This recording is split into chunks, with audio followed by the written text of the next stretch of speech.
Room by Dr. S. Chakravarti. I'm Chandana Chakravarti, and it is my absolute pleasure to take you all through this evening's book launch program. My warm welcome to our special guests today, Mr. K. Padmanabhaiah, Shri T.K. Vishwanathan, Shri Ashok Kumar Gupta, Shri T.N.C. Rangarajan, Dr. Dovuri Subbarao, Mr. Ramji Srinivasan, and Mr. Manas Kumar Chaudhary. We hope very much that very soon we will be joined by Ms. Sujata Rao, Ms. Pallavi Shroff, and Mr. Samir Gandhi. But we will begin the launch program straight away. Well, friends, firstly, a rider. Digital events come with their share of glitches. And if we do have some glitches today, I'm sure all of you will understand and bear with us. If any of us gets disconnected, we'll connect back. So please don't panic, stay with us. May I straight away introduce the author of the book. Dr. S. Chakravarti is a civil servant by profession, being a member of the Indian Administrative Service. He is a master's degree holder in mathematics and statistics, having stood first class first in the university. After joining the government, he got a doctorate degree in management from the Indian Institute of Technology, Delhi. Subsequently, he secured a law degree from Delhi University. In addition, he has certificates in public administration and public enterprises from the University of Manchester, UK, and Harvard University. His experience as a civil servant in India for 4 decades has been essentially in the areas of industries, commerce, management of state-owned enterprises, and corporate law implementation. Central to his specialization have been competition law enforcement, industrial development, and export promotion.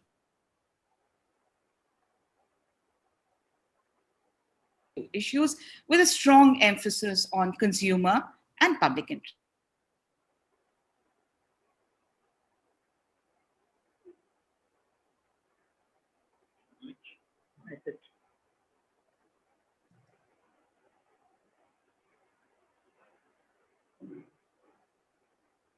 What's the matter? Yeah.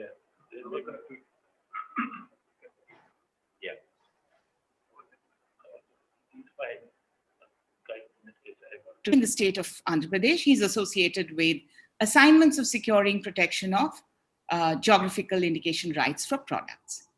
He was chair expert group of international interaction between trade and competition policy appointed by the Ministry of Commerce, Government of India. He was member high-level committee on competition policy and law appointed by the Ministry of Law and Company Affairs in 1999. He had the privilege of being on the committee to draft the new Indian Competition Act 2002. And recently in 2018, Ministry of Corporate Affairs appointed him on the Competition Law Review Committee. He was engaged as a resource person for enacting competition laws or shaping the existing competition laws and for training stakeholders in over 15 countries. Presently, he is attached to the Administrative Staff College of India, Hyderabad, as honorary visiting professor. He's also advisor consultant on competition policy and law. So friends, could there be a more appropriate person to author a book titled IPR Bride and Competition Groom? From the title of the book, it's quite evident that this is a case of matchmaking between two strong and resolute parties, intellectual property rights and competition laws, an alliance that promises a lifetime of tension, excitement, challenges, and woes. To top it all, the happiness of the entire family, namely consumers of the country, depends on a peaceful and working relationship between the partners. But how can two fiercely independent and equally legitimate, equally important, equally necessary partners, each strongly devoted to the interest and well-being of their large family, but seemingly opposed to each other in their duties, be happily wedded to each other? Can there at least be understanding and support, insight and good judgment, if not romance in a marriage, when neither partner can afford to let its guard down? It is indeed a daunting task. As we all know, not all marriages are made in heaven, and not all marriages are meant to be blissful. Some alliances need a relationship counselor from the word go. This is one alliance where the two pertinent partners play somewhat contradictory roles. Considering the expected tightrope walk, there has been a relationship counselor at work to build the right balance between the bride and groom in order to offset the abounding conflicts between them. The counselor is Dr. S. Chakrabarty. His book is essentially a marriage manual that every IPR expert and every competition law expert must read. His entire effort in this book has been geared towards sharing with readers how opposites attract and how opposites can be complementary to each other and not necessarily antagonistic. We all know that intellectual property laws seek to protect individual interests and competition laws protect the market. An effective and workable balance is therefore required between the importance of and the need for competition in the market on the one hand, and the need for innovation, creativity, generation of new ideas, and IP protection on the other. This book that we are about to launch today attempts to identify, if possible, elements of the balance to ensure that both fair market operation and innovation are encouraged. It provides a host of case examples of the intersection of the exercise of IPRs and enforcement of competition laws. You will, of course, hear more about the contents and importance of this book as we go along. Without further ado, I would like to invite Dr. S. Chakrabarty to formally welcome you all and tell us something about the putting together of this book. Dr. S. Chakrabarty. Thank you, Chandana. Let me greet the viewer audience with a welcome to this webinar on the launch of my book. We are living in difficult times with COVID-19 transforming us to a new normal living. I would have been happy to have organized a get-together for the book launch, but that may have to wait till the virus is reined in. In my brief speech as author, I do not propose to unfold the contents of the book. There are eminent speakers to follow who will trace vignettes of the book. Very briefly, what does the book deal with? It addresses the interface between intellectual property rights and competition. Intellectual property right is, in simple terms, may be regarded as a creator of monopoly and market power. Monopoly and market power. Competition policy and competition law frown on monopoly and market power. Can these two supposedly antagonistic concepts be harmonized? Can a balance be struck between the two? My endeavor in the book is to address the two concepts with a view to positing a balance and in the process consummating their harmonization. To give an illustration, let us assume that Mr. X has a patent for a technology.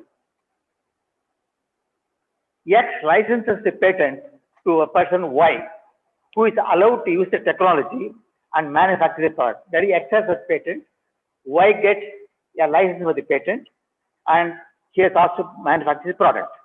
Obviously, Y has to enter into agreement with X. He has to pay some royalty, and he is told, don't reveal this technology to anybody else. Fine. In the agreement, X does something else. X puts a condition that Y, to whom he has given the license, should buy the machinery for production only from him. He should get it from X, but nobody else.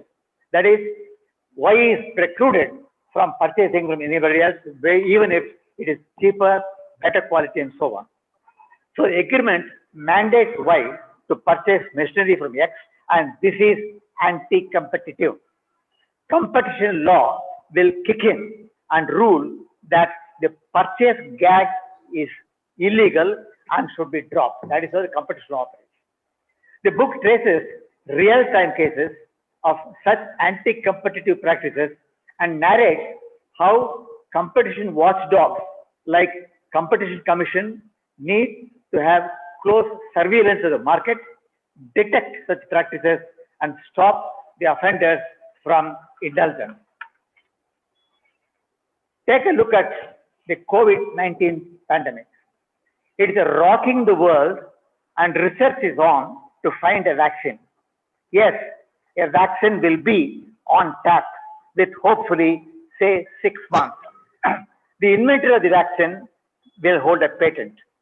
Because the patent right, which is an IP right, he sits on a monopoly situation from which he can fix the price of the vaccine as he desires in order to reap a profit of an undue order. Competition tribunals can intervene if that happens, as this constitutes what is known as abuse of monopoly or abuse of dominance. Now, I'll take you to a small digression on this point. The Patent Act has a provision called compulsory licensing. I don't want to go to technicalities or legalities. Patent Act has got a provision for compulsory licensing. Supposing I have the patent for vaccine and I only manufacture myself for a particular quantity. The world over, there is a demand for this vaccine, all over the world, India in particular. Now, how do you get this? This manufacturer can produce only small quantities. So he has to give license to others. He says, I will not give license because I am going to fix the prices and draw my profit.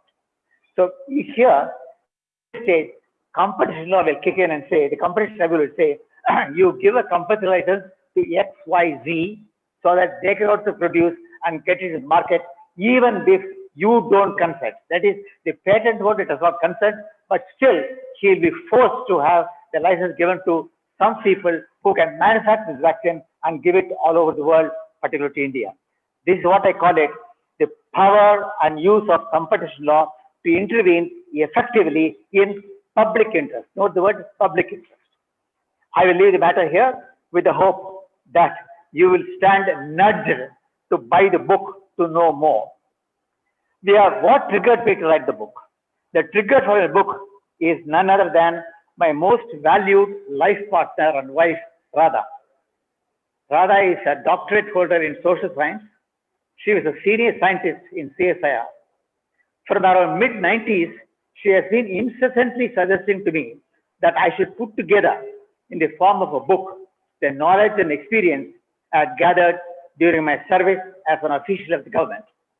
Time constraint and laziness on my part defied my paying heed to her counsel. She even took pains to ready a reputed publisher, but could not progress her wish for want of a draft from me. Ultimately, after my superannuation from government service, I yielded to her nudge, my bow to her for the book to be born. For those who may look askance at the title of the book, IPR Bride and Competition Groom, that seems frivolous in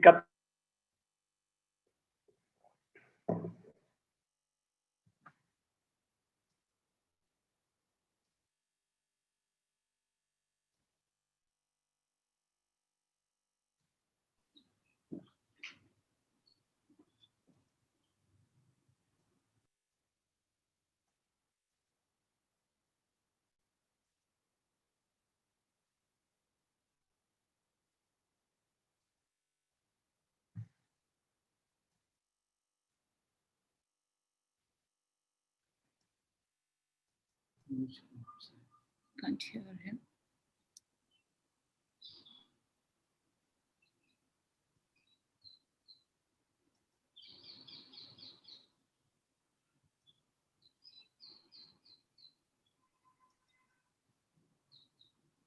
and made them complementary. She famously said, this is what she said, Mario Monti, it's a long-standing topic of debate in economic and legal circles, how to marry the innovation bride and the competition groom. She said innovation bride, I am calling it IPR bride. I was struck by this reference to bride and groom that underlines the fundamental truth that opposites attract each other and function well when they are complementary to one another. In my view, intellectual property rights and competition policy though seemingly opposed to each other, inhere a complementarity that cements them. Hence the title, and my apologies for it. Let me express my sincere thanks to the Advanced Staff College of India, and in particular to Mr. K. Padmanabhaiah, Chairman, Court of Governors, who consented to publish my book. He is a distinguished civil servant. My interaction with him on the theme of my book set the tone for my effort. My heartfelt thanks to him and to the Staff College for having provided the necessary infrastructure facilities. Our eminent speakers are Dr. T.K. Vishwanathan, Sri Ashok Kumar Gupta, Sri T.N.C. Rangarajan, Dr. Duvuri Subbarao, Ms. Sujata Rao, Ms. Pallavi Shroff, Sri Ramji Srinivasan, Sri Samir Gandhi, Sri Manas Kumar Chaudhary. Many of them are experts in their own area. The advocates are all competition law and IPR experts. With this galaxy of speakers, we should get a substantive and substantial appreciation of the theme that informs my book. Before I conclude, let me share with you my experience in writing the book. My effort at writing the book turned out to be a learning process for me. As I walked and waded through literature and articles germane to the subject, I realized how little I knew, but more, how much I did not know. I constantly kept in my mind the counsel in Shakespeare's play Hamlet, where Polonius says, "Give every man thy ear, but few thy tongue or voice. Give every man thy ear, but few thy voice." I listened to my experts and specialists in the area of focus of my book by opening my ears wide while muting my voice. My thanks to all those who helped me on my journey of writing this book. Let me conclude with a quote of Indian Prime Minister at the WHO conference in Geneva in May 1981. This is what the Prime Minister said. "My idea of a better ordered world is one in which medical discoveries would be free of patents. They will be free of patents. And there will be no profiteering from life and death." There are 2 points. There will be no patents at all, and there should be no profiteering. You can make a genuine profit, but not profiteer at the cost of consumers. I am optimistic that India, with its enviable ethos, culture, and diversity, will use IPR laws and competition law with a reasonable balance for the betterment of its citizens. I said I'm optimistic. Nothing expresses optimism better than what the reputed thinker Amit Kalantari observed. This is what he said. "Seeing the mud around the lotus," the lotus is in the center, "seeing the mud around the lotus is pessimism. Seeing the lotus in the mud is optimism." Thank you. Thank you, Dr. Chakrabarty. Before I request Sri Padmanabhaiah to address us and also release the book, may I say a few words about him. Sri Padmanabhaiah, an eminent civil servant, has been Union Home Secretary. He has held several important positions, from Director of Sugar Cooperatives to being Principal Secretary Planning and then Finance, besides various tenures in ministries of petroleum, power, urban development and housing, and civil aviation. His work as Municipal Commissioner, Greater Bombay, brought him accolades like the Gaines International Award for Excellence in Civic Administration. He served as chairman of both Air India and Indian Airlines. His crucial role as Union Home Secretary in reviving the political process in Jammu and Kashmir state during insurgency in the state brought him Shiromani Award for National Development and Integration and the Priyadarshini Award for Outstanding Public Service, both in 1996. He also received the Padma Bhushan. Currently, he is chairperson, Court of Governors, Administrative Staff College of India. May I invite Sri Padmanabhaiah to address us. After his talk, I would request him to do us the honor of formally releasing the book and presenting the first copy to Radha Chakrabarty, without whose inspiration and prodding this book would never have been written. V. Padmanabhaiah. Good afternoon, everybody. These words. Well, already quite a lot has been said about Chakravarti and about the book. So I wouldn't like to repeat any of those things. But I would like to highlight that there is no better person than Chakravarti, Dr. Chakravarti, to write this book for two reasons. One is he has been a member of the committee when the law itself was drafted, the competition law, and also a member of the review committee on the working of the competition law. So who else can there be, with such an experience? Now, coming to the subject matter, the competition law and the intellectual property rights, the relationship between these two is seemingly or innocently looks contradictory. But at the same time, I must say, there are a lot of commonalities, there are common aims. For example, both these laws in their own way sort of encourage innovation. That's the first thing. Second thing, both these laws in their own way protect consumers. So these are the two important things, which sort of, notwithstanding the contradictory nature, they converge on these 2 points. Now, why this book? I'm sure there are books on competition law as well as on the intellectual property rights. But there are very few books which bring out the interface between these two in such a prominent way as Chakravarti has done.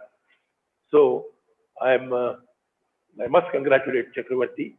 Chakravarti, I have known him for what? I mean, both of us joined the service at the same time, 1961. And I have watched him writing this book. He has put his heart and soul in this matter. Now, sometimes we have not been able to give him the secretarial support which he wanted, but still he would type himself. And then I may be late to the office sometimes, but he sits in a room next to me. So he was there constantly, and he has done this. So I must congratulate him. One more difficulty about this subject is, yeah, competition law and intellectual property rights. But what do? I mean, they influence trade, they influence business, and they influence industry.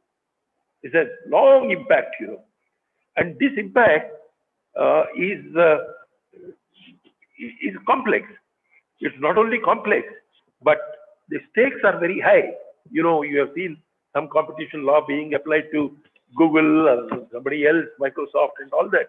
The stakes are extremely high. So that's why one has to be careful. Now, is the law simple? No. I tell you, it's a very, very subtle law. It's complex, and the differences of what is lawful and what is not lawful are not only subtle, but very fine-tuned.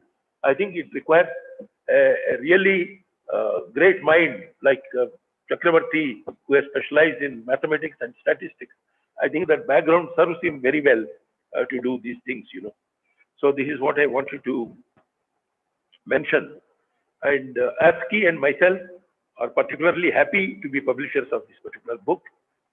Now, being a virtual, this one, you are not able to see the book, or feel the book.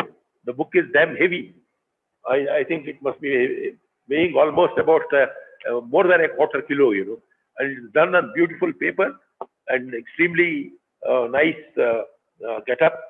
And so I congratulate the printers and the writer also. Now, I am particularly happy to be here this evening to present the copy of one of the copies of the first copy of the book to Dr. Radha Chakravarti. She is a family friend, and she is a very talented lady. She is a sort of great patron of arts, culture, dance, drama, and all those things.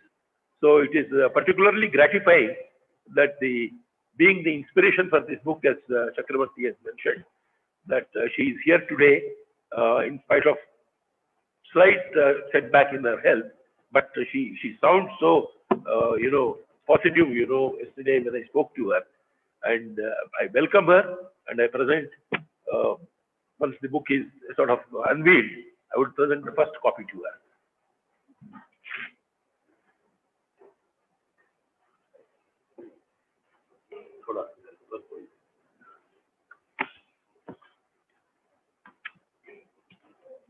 अरे इसको थोड़ा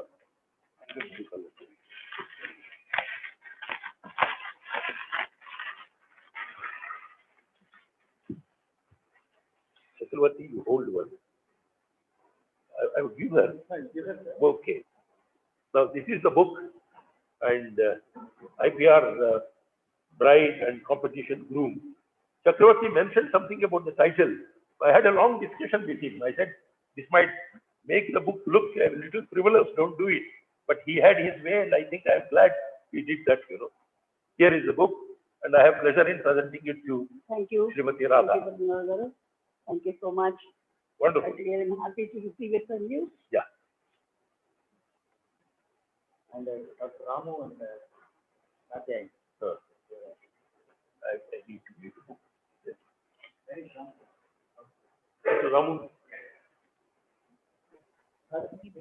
Maybe Dr. Ramu is our press officer, and he did excellent work, in doing this. Thank you. and a copy to Katyayani. Yeah, Katyayani is the one who enabled this particular conference today. Otherwise, there would have been more glitches, Thank you. Right. Now, You want that? your children?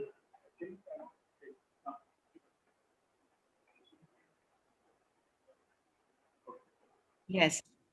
Thank you. Nath and Harinath. Thank you. No, I have a copy. You have seen one? No, I don't want. I have a copy.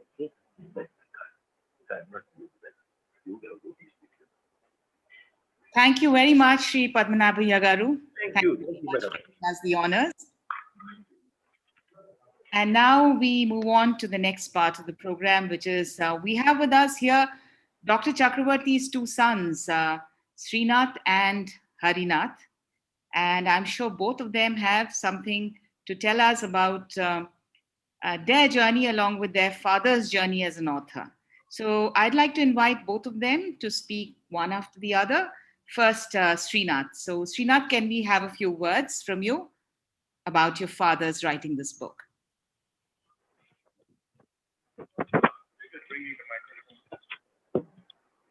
Okay, can you hear me?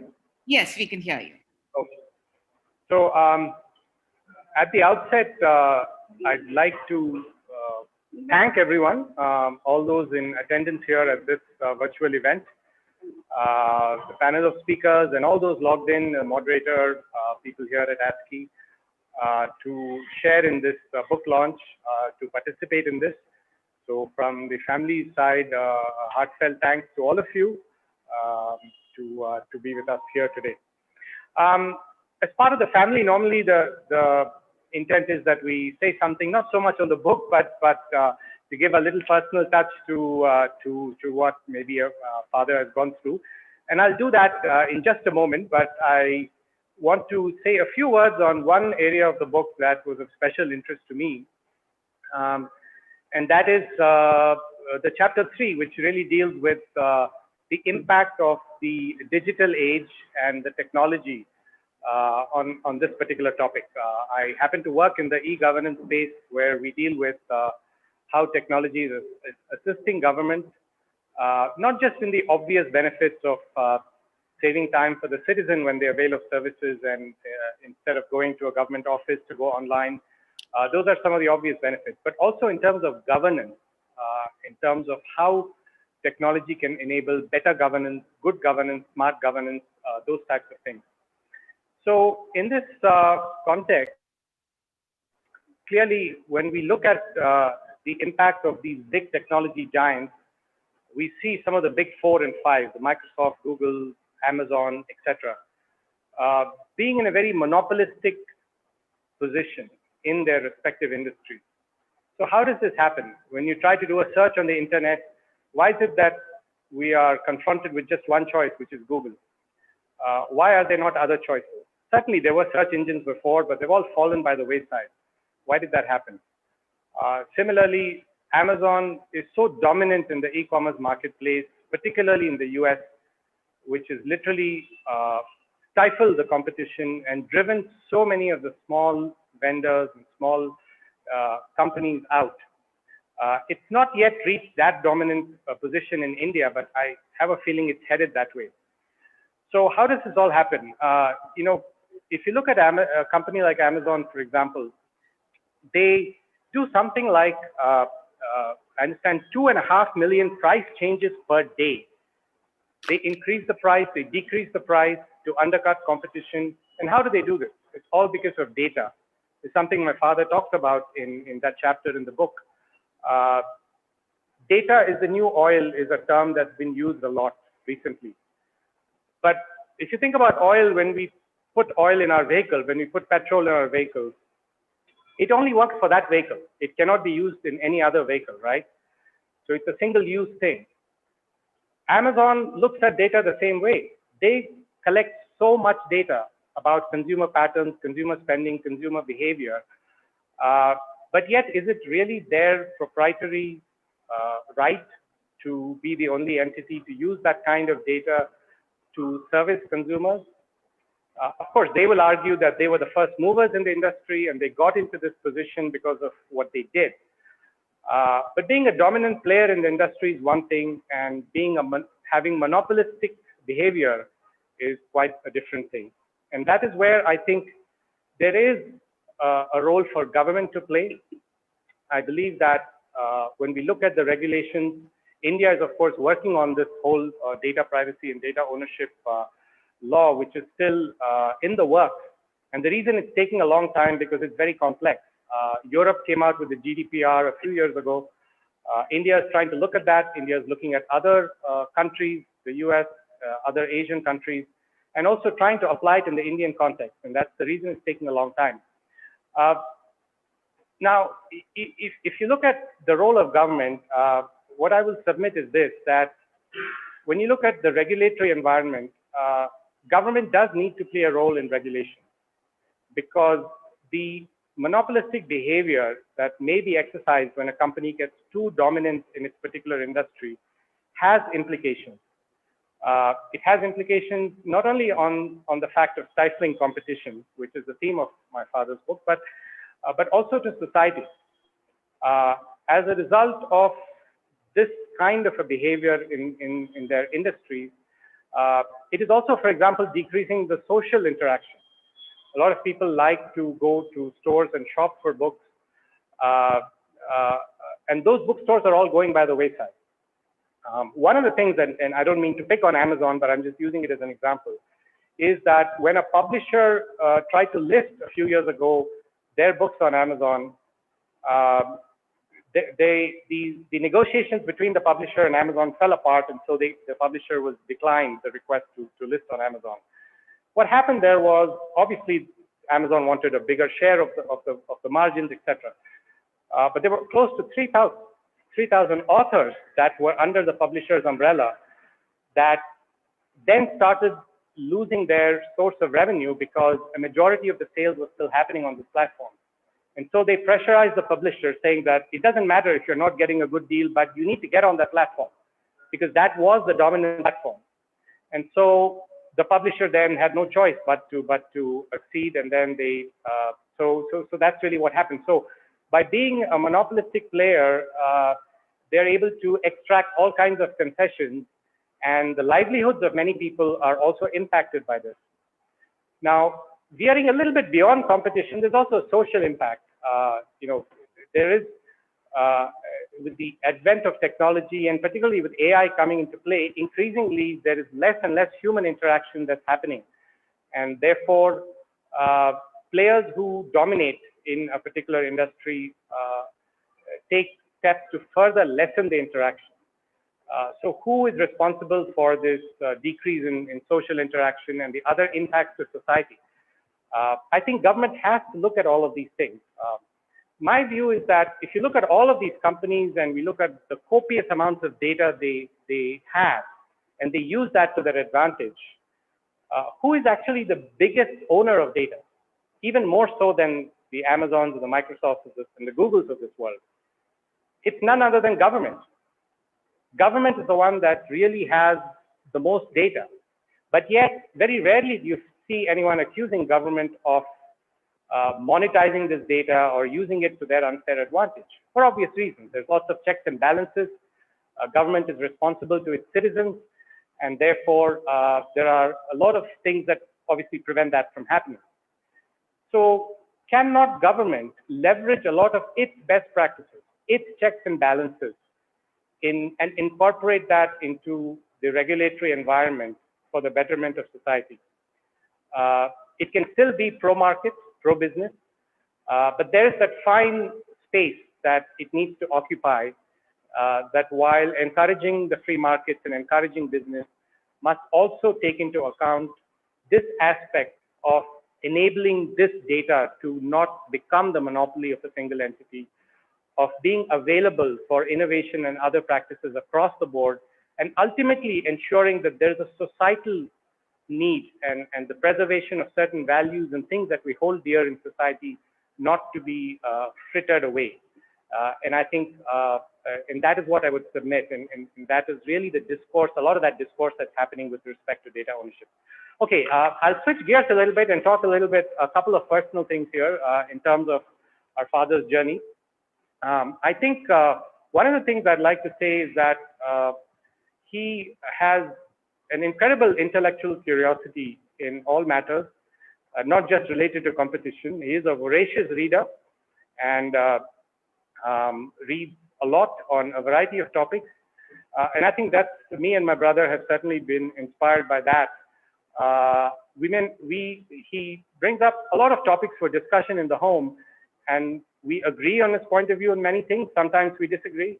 But even at times when we disagree, it is clear that he has a thorough knowledge of the topic. And what I think we've learned from him is to know more, to listen to all of the perspectives, to read, but also listen to different things that people are saying, because that is how you develop a more balanced and a nuanced view on that topic. So to that, I definitely give him a lot of credit. And this is one, aspect of things. And this curiosity manifests itself in a lot of places. I remember going, they had visited me when I was actually living in the US. I spent about 3 years on assignment in Hawaii, and that's actually, a more exotic locale, more given to tourism and things of that nature.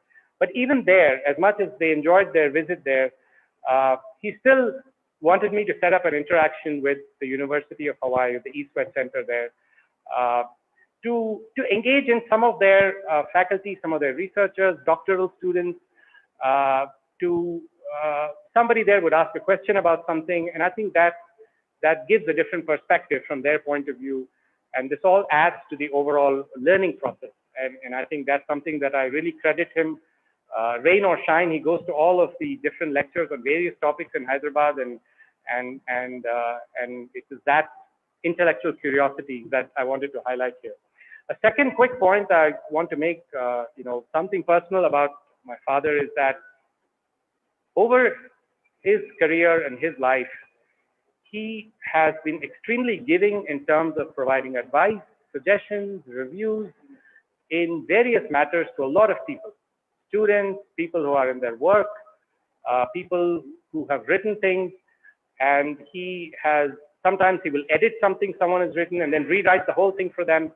And in all of this, he never charges for anything. And we always keep telling him in our family that, people charge a lot for this stuff. And he's always maintained the view that my knowledge is not for sale.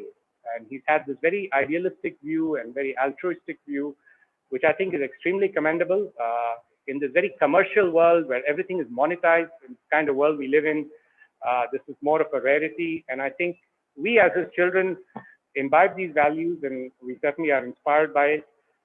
Because I think his point of view is that ultimately, if you monetize everything, people who cannot afford it will not have access to it. And by sharing the knowledge, more people have access to it, and they can do better things with their life, which is ultimately better for society. It's an argument that's a little more philosophical, but I think as I have grown up a little bit, I think I've appreciated it more, and I think I commend him for it. So I will conclude here by congratulating my father on this book, which has been after a lot of effort, a lot of hours spent late nights researching, and we have seen all that.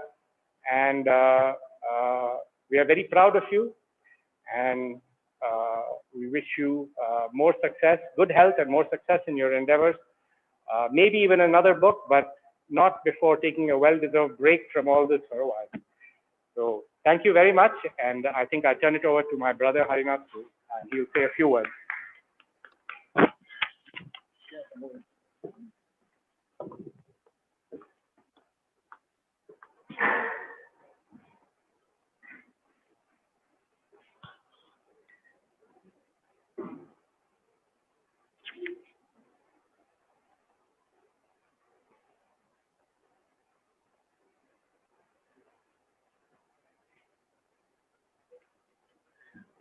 Good afternoon to every one of you. Today we're gathered here to celebrate my father's book release. A number of you have taken the time out to be here at this launch, and our sincere thanks to each and every one. Your presence does mean a lot to us. So this book is the culmination of many years of my father's specialized experience and studies, as well as it's a labor of love for him. When he mentioned the book the first time to me, the name intrigued me a bit. IPR, Bride and Competition Groom. What does that stand for? And as I thought over it, I grasped the significance of a bride.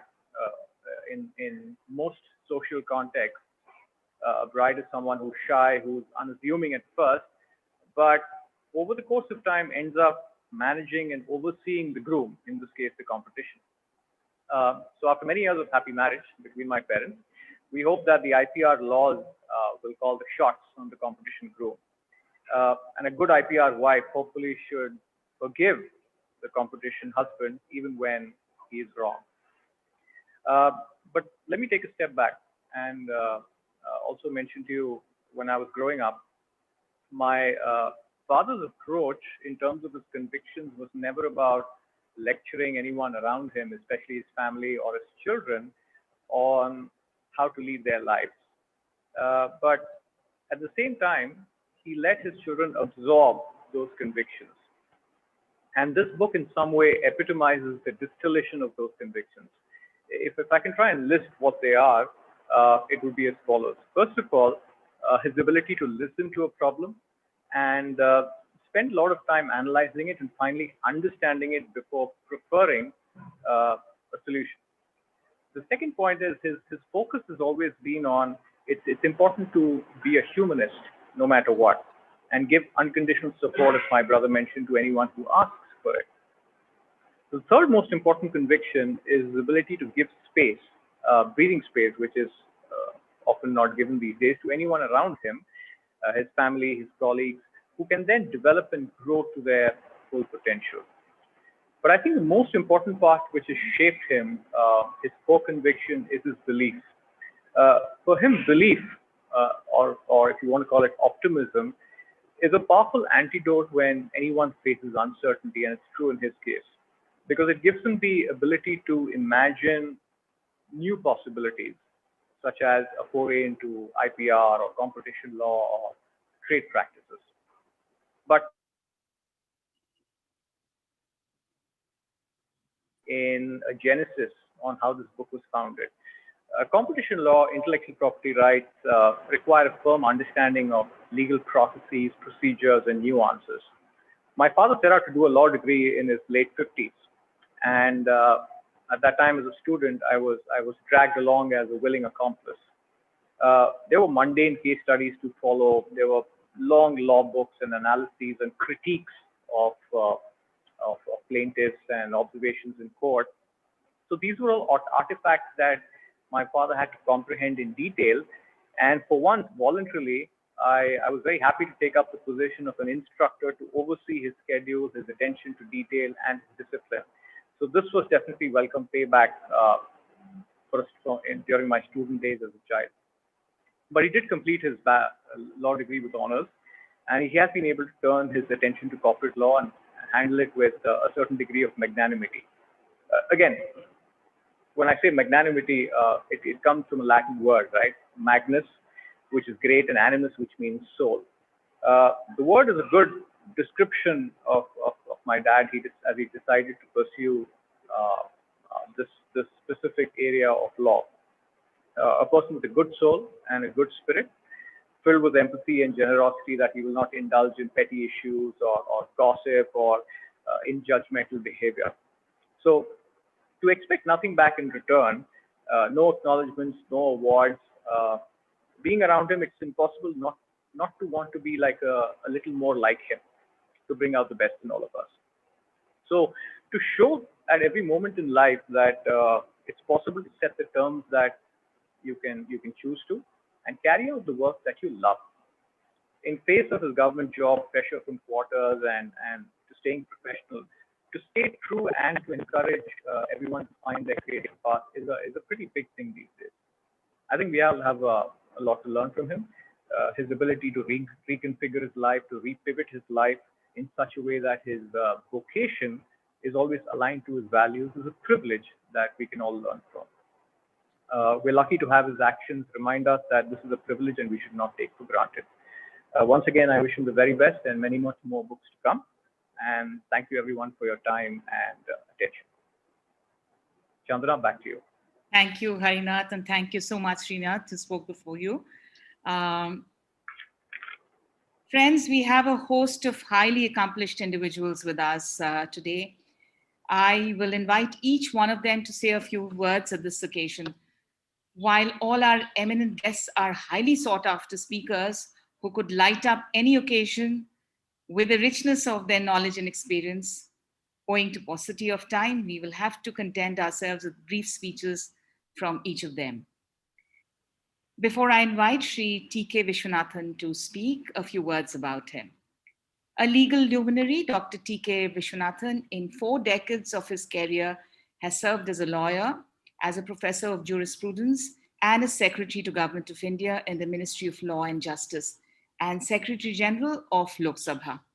Of the many important landmark legislations he has drafted are the Information Technology Act 2000, which laid the basis for cyber law in India, the Competition Act 2002, and the Right to Information Act 2005. He was awarded the Padma Shri in 2017. Over to you, Shri T.K. Vishwanathan. Thank you, Mandana ji. Thank you very much. Good evening, Dr. Chakravarti, the entire family of Dr. Chakravarti. I'm very happy to see Mrs. Chakravarti, Harinath, Srinath, and my distinguished colleagues, Mr. Subbarao, Justice Rangarajan, Ashok Kumar Gupta, Samir Gandhi, Manas Kumar Chaudhary, and all other distinguished panelists who have joined here. Good evening. It gives me immense pleasure to join this launching of the book, IPR Bride and Competition Groom, authored by Dr. Chakravarti. I have a very long relationship, fond relationship with Dr. Chakravarti when I had the opportunity of interacting with him when we were entrusted by the late Mr. Arun Jaitley, then the law minister, with the task of translating the SVS Raghavan Committee report on competition policy into competition bill in 2000. Law reform in a democracy is a very complex process and it's a complex exercise. All of you know who have been in the government. It takes a long time for a legislation to be enacted and brought into force. And especially when you're trying to move away from an old legal order and adopt a more efficient legal regime, resistance is bound to be very difficult. As a legislative draftsman who has been part of some path-breaking legislations like the Information Technology Act, Insolvency and Bankruptcy Code, very recently I had the privilege of handing over an Insolvency and Bankruptcy Code, and the Competition Act belongs to that class of legislation which has paved the foundation for new jurisprudence. The Competition Act 2002 was supposed to replace the existing law on Monopolies and Restricted Trade Practices Act. And people who are not aware of the need for a competition law were questioning where is the need for this act at that point of time. It was Dr. Chakravarti, as a member of the erstwhile MRTP Commission and also of the Raghavan Committee, facilitated the transition very smoothly due to his deep understanding of law and economics, which forms the foundation of competition law. He gave us a lot of valuable inputs to me and Pallavi Sharaf when we drafted the competition bill and which was later enacted in 2002 as the Competition Act. Now, the Indian legal framework lacked a robust and comprehensive competition law and IPR framework for many years. But with the enactment of the Competition Act and many other acts giving legal sanctity to the various intellectual property rights, transition from the old legal order to the new legal order presented a complex host of problems invariably arising out of overlapping legislation. Law and economics, all of you know, have a very uneasy relationship. They are inextricably intertwined, and nowhere it is more glaringly visible than in the operation of competition law, and particularly in the interplay between competition law and IPR, which is a thrust area of this book. In particular, I will only mention about one chapter of the book which is very appealing. The chapter on new age markets dealing with the digital regime, big data and competition, which is a last minute addition to the book, is the PSD resistance, which calls for a special mention. As Harinath mentioned about Amazon and big data, Dr. Chakravarti makes a passing references to new forms of innovations like digital technology, algorithms, artificial intelligence, Internet of Things, 3D printing, medical innovations, blockchain technology, high-speed travel, space colonization, autonomous vehicles, 5G networks, and renewable energy, which are impacting essentially every walk of human existence at an unprecedented scale and pace. His reference to information society in which data has become the key factor of productivity are only indicative of the shape of things to come. His focus on the importance of data and emerging knowledge economy requires the readers to ponder over the new opportunities which Mother Nature is going to unveil in the near future. With the winds of liberalization sweeping across the globe, and states are withdrawing from the paternalistic mantle assumed during the collectivist era, leaving the market forces to take control of our daily lives, competition law must fill the constitutional void created by vacation of the field by state agencies. Our constitution is focused on Article 12, state, action of the state, and the constitutional limitations apply only to the state actors, not to market forces. So the market agencies, the market players are not subject to constitutional limitations, and with the flow of investment into the IPR system, the real beneficiaries of the IPR not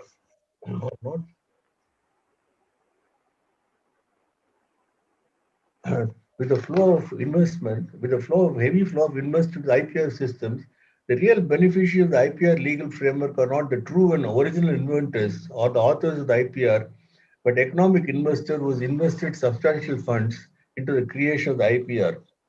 So it will not be an exaggeration to state that what administrative law is to state action, competition law will be for market forces. Having said that, it is often said intellectual property rights and competition law diametrically opposed concepts in sense that former creates monopolies and fosters market power, whereas the latter strives to prevent them. Though they are two separate legal regimes having distinct objectives and yet Competition Act and IPR are intersect at the point of fostering innovation, efficiency, consumer welfare, and economic growth. The IPR bride and the competition groom addresses the challenge in detail. If writing a book on a subject like competition law is a difficult task, a commentary on the interface between competition law and intellectual property rights presented a daunting task, which Dr. Chakravarti, with his vast experience as a bureaucratic member of the Monopolies Restricted Trade Practice Commission and Raghavan Committee, has accomplished with a remarkable ease and finesse. I wholeheartedly congratulate Dr. Chakravarti for enlightening us with the latest case law from across different jurisdictions.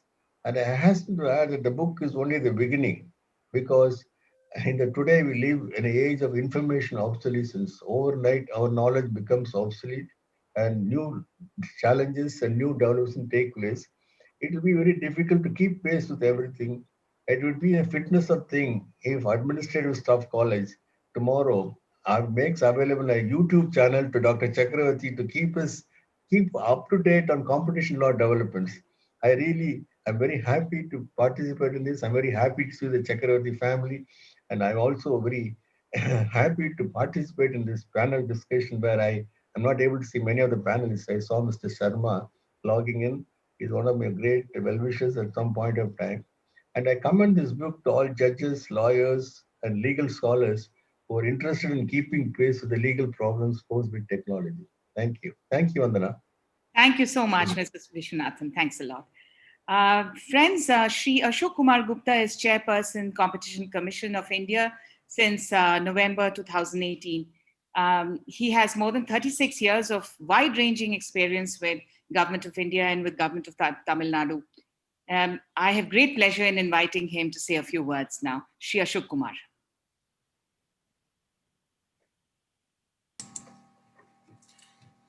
Good afternoon, friends and distinguished panelists.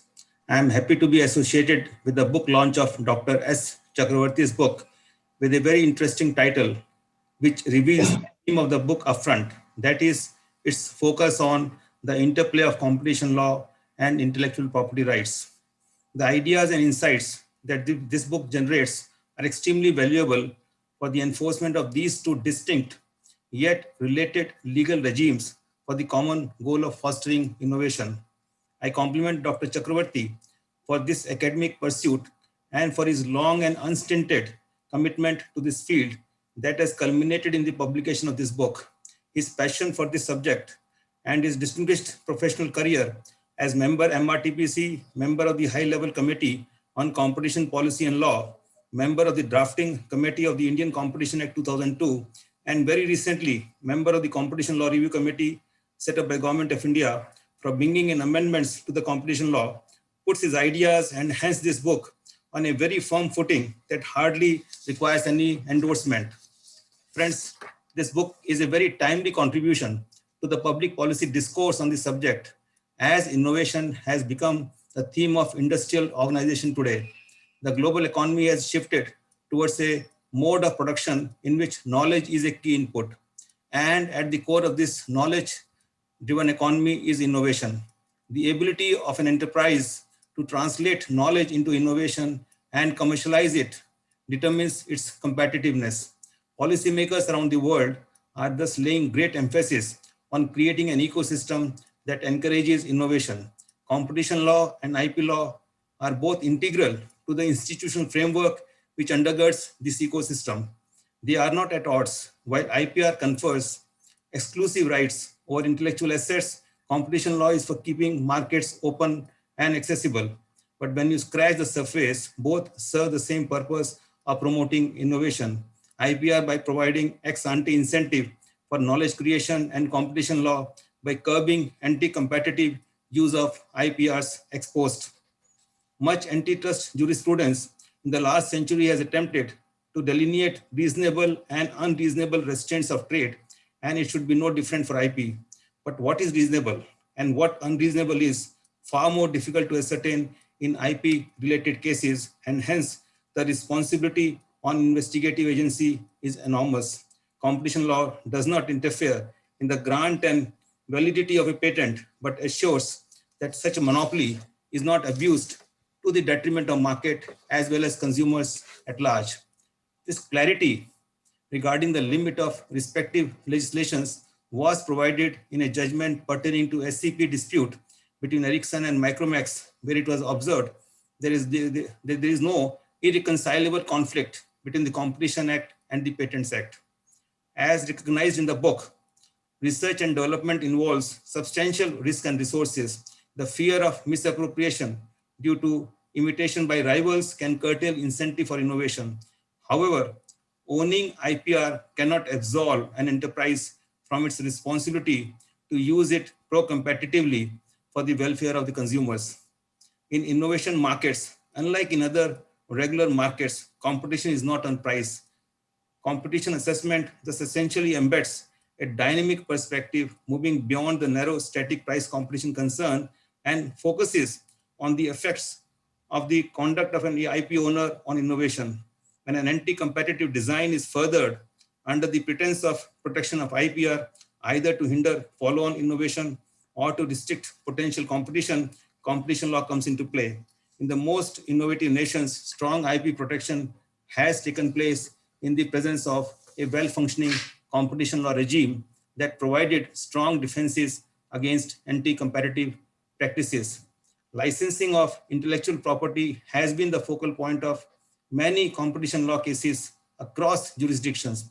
Licensing, no doubt, helps the IP owner to commercialize its IP, but at the same time, it allows access to the IP protected technology to the follow-on innovators and to the players engaged in development of complementary technologies. But in certain instances, licensing conditions imposed by the IP owner can restrict competition. It is essentially a reasonability test that the competition authorities undertake to assess any impugned license term. A case-by-case approach is adopted, and the restrictions are found to be in contravention of the law only when they are beyond the scope of IPR or their anti-competitive effects outweigh their efficiency benefits. Dr. Chakravarty's experience in this field was extremely useful in the CLRC discussions, where he was chairing a working group that was deliberating, among other issues, on considering the rights that a party may have in relation to reasonable exercise of IPR when dealing with abuse of dominance, as done in many other jurisdictions. The Competition Act currently does not explicitly provide for a defense in relation to reasonable exercise of IPR in cases of abuse of dominance. After extensive deliberations, it was decided that a specific defense should also be provided in relation to Section 4 to avoid any uncertainty. This may be similar to the defense given in Section 351. Therefore, for both Sections 3 and 4, the provision providing IPR defenses should be wide and in addition to the existing IPR laws. The list should also include any other law in force relating to protection of IPR rights. With these words, I congratulate Dr. Chakravarty for creatively articulating the relationship between IPR and competition law in a very discernible manner. Efficient wealth maximization requires that a line be drawn between conduct of an IP holder that is permissible and that which is not permissible. Drawing that fine line is the hard work of both IP and antitrust law, and this marriage has been beautifully captured in this book. This book will be a great reference for the Commission in its enforcement and advocacy activities. Thank you very much. Thank you, Mr. Ashok Kumar. Ladies and gentlemen, Justice T.N.C. Rangarajan has been a former judge, High Court of Andhra Pradesh and Madras High Court. I have great pleasure in inviting him to give his brief remarks. Justice T.N.C. Rangarajan. Thank you, Chandana. Before I compliment Dr. Chakravarty, I want to thank Mrs. Radha Chakravarty for making me write the book. Even an elephant needs to be goaded. I just wonder whether they were in a second honeymoon at that time.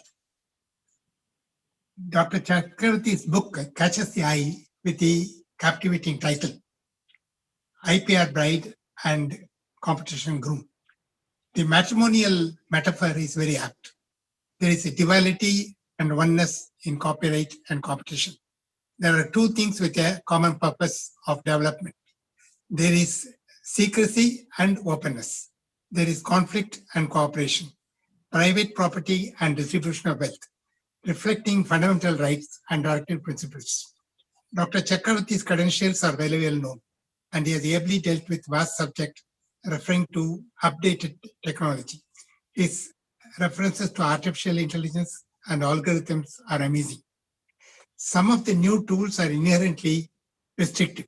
For instance, you cannot use WhatsApp unless your friend also has the same app. Is it a monopoly then? But some others are universal, such as UPI. At the same time, others can build on that platform and make it unique. Google Pay is making it a social media with messaging and expense analysis and sharing. There is now a reverse flow from general to special. Dr. Chakravarty has condensed the interplay of copyright and competition into two maxims. I think they can be condensed into two words: reasonable restriction in constitutional terms. But to arrive at it, you have to read the book. I'm sure it will be a bestseller. Congratulations and celebrations, Dr. Chakravarty and Radha Chakravarty. and Harnath and Srinath also. Thank you.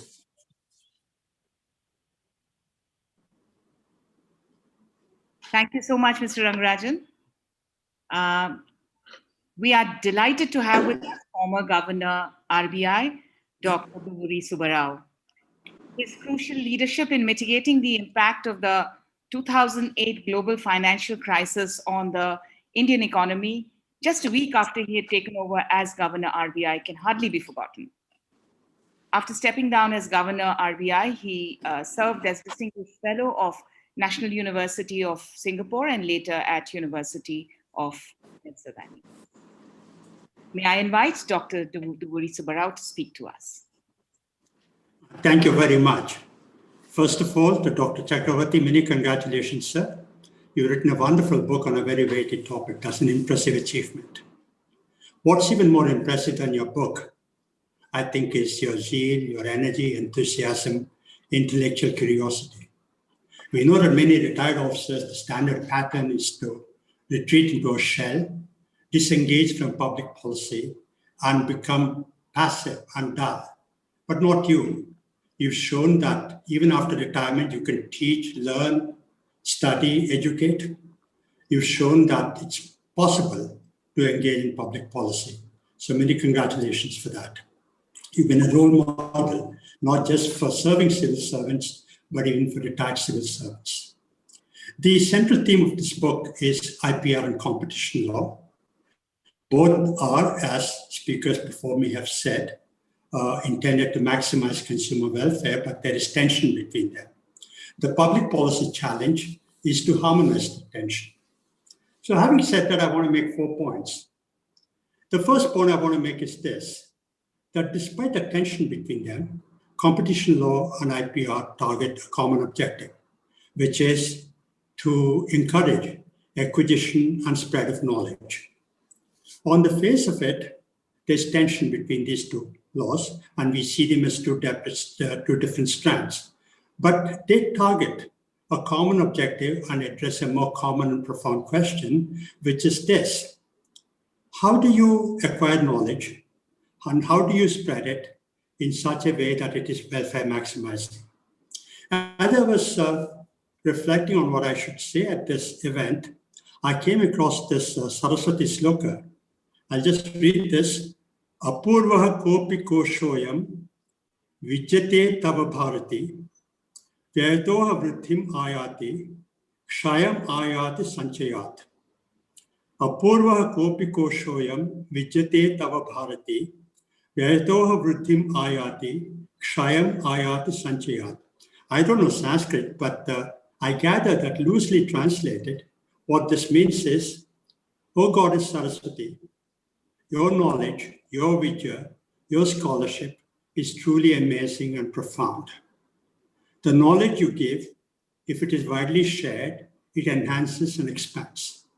On the other hand, if someone hides that knowledge or does not use it, it atrophies, it decays and diminishes. So the exhortation of the sloka is to encourage everyone to spread the knowledge one has, not only for his well-being, but for the well-being of all the others around him. On the face of it, there seems to be some disconnect, dissonance between what the sloka is saying and the IPR laws and even the competition law. But that misses the point. The point is you cannot spread knowledge unless you acquire it. And the intention, the target, the objective of both competition law and intellectual property right is to encourage acquisition of knowledge and to encourage the spread of that knowledge. So that's my first point. The second point I want to make is this, that innovation has been the wellspring of human progress and human civilization. Both IPR and competition law are tailored to encourage and promote innovation. It's commonly said that today we're going through the fourth industrial revolution. If you look back at all the industrial revolutions, there's a common feature defining them. The first industrial revolution defined by the discovery of steam power, the second industrial revolution triggered by electric power, The third industrial revolution, starting in the 1990s, when computer information technology came into service in manufacturing industries, and the fourth industrial revolution today, when digital technologies are coming into our lives in a big way. All of them have one thing in common, which is they have all been triggered by innovation. And the objective of both competition law and IPR is to encourage and trigger innovation. How does competition encourage innovation? By pushing businesses to be agile, to keep innovating. In the absence of competition, businesses, firms become lazy, become complacent, they fall off the radar. We've seen in our own lifetime, big name companies, superstars like IBM, Kodak, Blockbuster, Nokia, all fall off from their pedestal because they're taking their eye off the ball. Competition keeps businesses on the edge to keep improving and to keep reinventing themselves. We experience competition in our own lives every day. Whether should we buy a Samsung phone or an iPhone? Should we buy our groceries in Vijayta or Ratnadeep? Or should we get them from Big Basket or from the neighboring grocery store? Should we buy a Pear soap or a Mysore sandal soap? Should I read the Times of India or the Hindu every morning? So all the businesses are vying for our custom. And in the process, they keep innovating to improve products, to improve experiences. But at the same time, we also need IPR in order to encourage innovation. Why? Because innovation takes a lot of money. Today, we know in the context of COVID, several companies led by Pfizer, Moderna, are all in search of vaccine very feverishly. But they're spending a lot of money in the hope and belief and expectation that their intellectual property will be protected. So it costs a lot of money to engineer a product or a process. It's relatively easy, inexpensive to re-engineer it. So intellectual property has to be protected. So that's my second point, which is that competition laws and intellectual property rights both promote innovation and contribute to progress. The third point I want to make, which has been made earlier by Arnath, which is that harmonizing the tension between competition laws and IPR in the context of digital technologies will be a complex public policy challenge. We acknowledge that there is tension between competition law and IPR.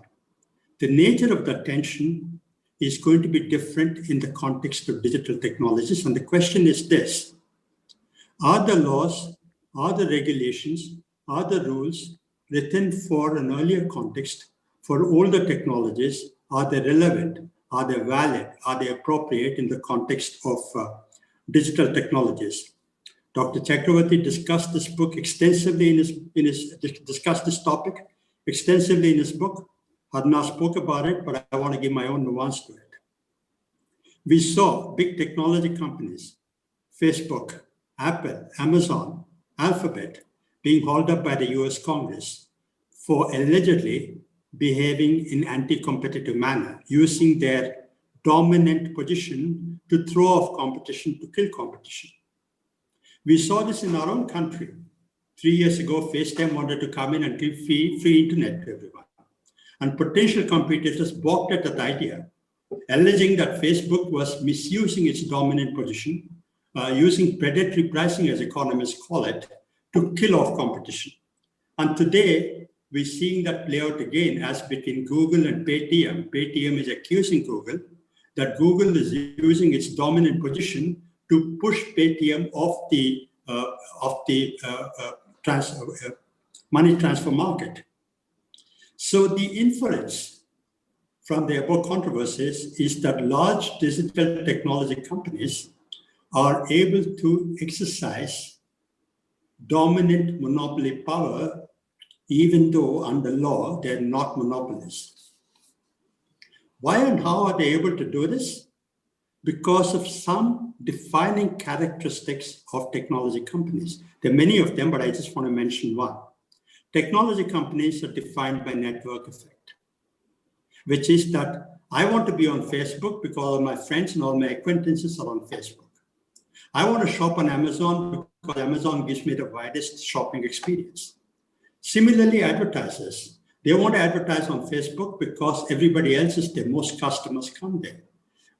Shoppers, sellers want to come on Amazon platform because most customers come there. So larger companies get larger and even larger. They get a dominant position.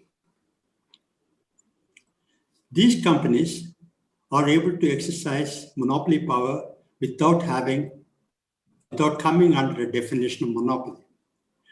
Again, Harnath mentioned about data. Data is the new oil. So if you're a large company, if you're a large base of customers, if you're a large base of advertisers, you get a much larger data, much richer data, much diversified data from very many other sources. So your ability to analyze that data and to tailor your marketing strategy is much more superior. Consequently, startups cannot come in. And even if some startups come in, these big companies gobble them up. So the question is this: how do competition law and IPR deal with digital technologies when they're able to have monopoly power without coming under a definition of monopoly? So that's my third point: harmonizing the tension between competition law and IPR in the context of digital technologies.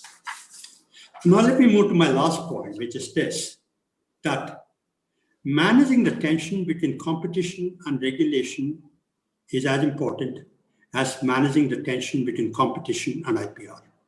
On one side, we have competition versus IPR, which is the theme of Dr. Chakravarty's book. I'm not talking about competition versus regulation.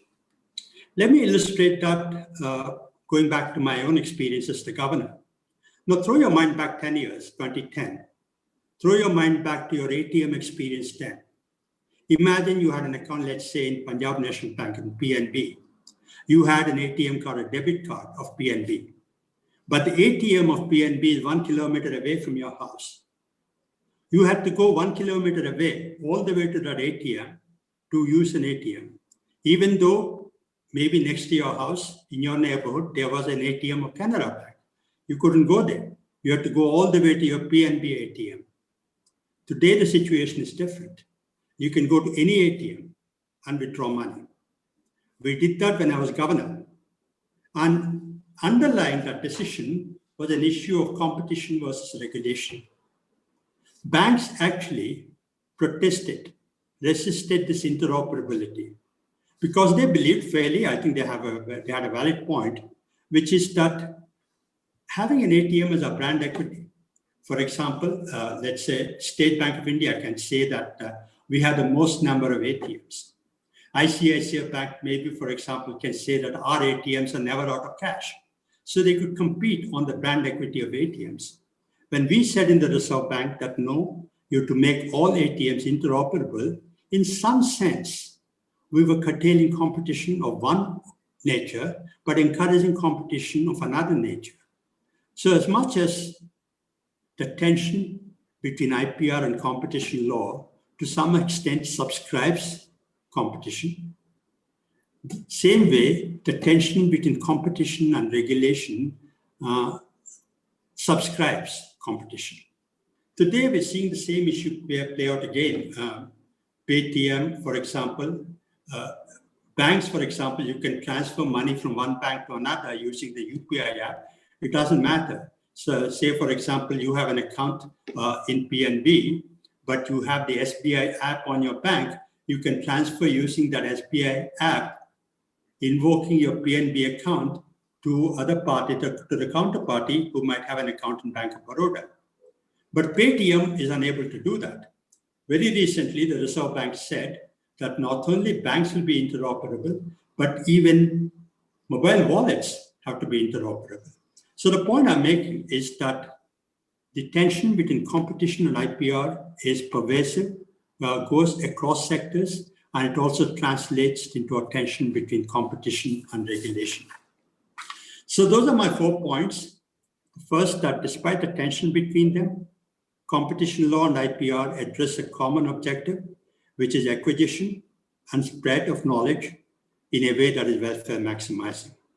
Second, competition laws and IPR both encourage innovation and contribute to human progress.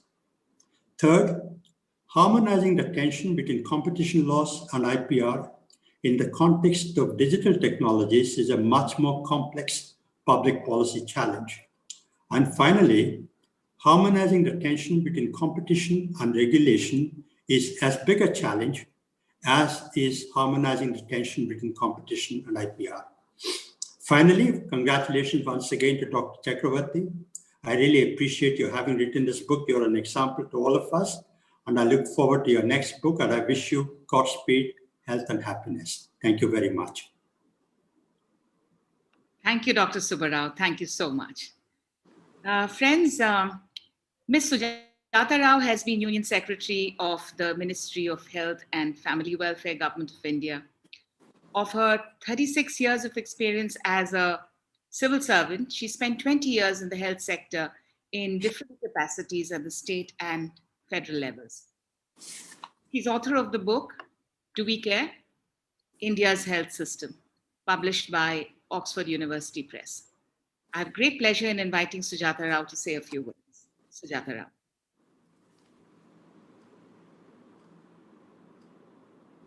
Sorry. Thank you very much, Chandana. Friends, I'm absolutely delighted to be here for the launch of a scholarly book written by Dr. Chakravarti. Just by reading the introduction section, it is clear that Dr. Chakravarti has done a great job of combining his experience with the current status of the issues related to IPR and competition. In so doing, he has successfully made the book highly contemporary in contextualizing it in the backdrop of our rapid developments in the frontiers of technology and artificial intelligence. He has made the book invaluable, particularly for those who have to navigate those waters. Finally, what I really found very interesting and useful was how Dr. Chakravarti has been able to break down very complex ideas in an understandable manner, even to those who may not be experts in the area of trade economics. My hearty congratulations to Dr. Chakravarti on this splendid achievement. Having spent most of my career on health, all my readings have been rather largely focused on health. I'm quite a non-expert in matters related to IPR and competition. However, the one issue that did crop up in my mind when I was reading the introduction and going through the whatever Dr. Chakravarti had sent was whether whether the IPR is indeed ethically justifiable in matters related to life-saving drugs and medicines. I mean, I'm taking a contrarian view. Well, partly I couldn't hear many of the speakers because of connectivity issues, but I heard Dr. Subbarao, who spoke before me, saying that IPR and competition could be maximizing welfare. Well, my own personal experience in the health ministry showed that IPR tended to minimize welfare, particularly because we could never get the drugs and the medicines at affordable rates. And that led to denying treatment. It killed millions though the life-saving drug was available. But then it was unaffordable as the prices being charged by those who made the drug were exorbitant. It was only when Cipla broke the stranglehold of the major producers of the drug and reduced the price to a fraction of the cost did millions get access to it. In fact, India provides the drugs for at least 40 to 50% of the countries in the world where HIV is concerned. And millions have survived and are living today because of us. When countries sought to use the flexibilities allowed under TRIPS, like Thailand did, to curtail the price, you impose sanctions. That's the political economy of the implementation of the TRIPS agreements. So IPR does confer a monopolistic advantage. It incentivizes innovation. Areas of health we found detriment to human welfare and well. This will always be an ethical dilemma.